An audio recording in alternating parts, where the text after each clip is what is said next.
Hello everyone and welcome back to the channel. In today's video we're gonna be working on this W639. This is a Mercedes Viano 2007 van. If you've got a Sprinter, Vito van, is going to be the exact same process. So I'm going to teach you how to correctly calibrate the yaw rate sensor or the longitudinal or lateral sensor on these vans. So after replacement of an ABS pump, you're obviously going to have coding issues. So after you code the unit in, which I've showed you in the previous video with variant coding, we need to calibrate the yaw rate sensor. I'm going to put a fault on the screen that you normally get with one of these. So it's a very simple process. I'm going to be using my Topdon Phoenix Lite 2 diagnostic tool. So if you have a Topdon, it's probably going to be very similar or the same. It's going to be much easier for you to find it in the settings.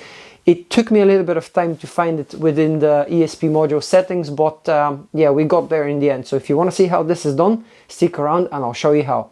Okay, so in order to calibrate the yaw sensor, we're going to have to obviously scan the vehicle and calibrate it through the ESP module setting. So the first thing you want to do is click on auto scan first. This will obviously take a while. It can take up to a minute depending on the model.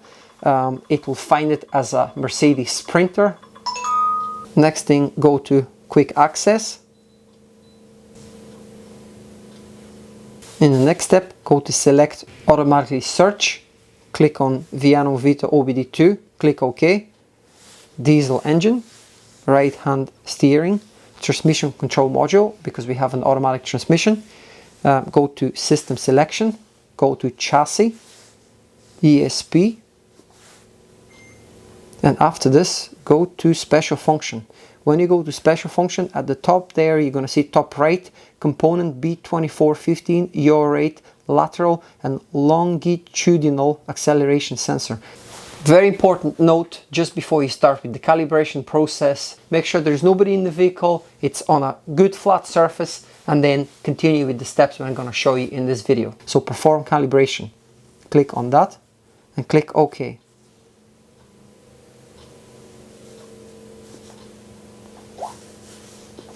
So let's go and read codes and then clear the codes.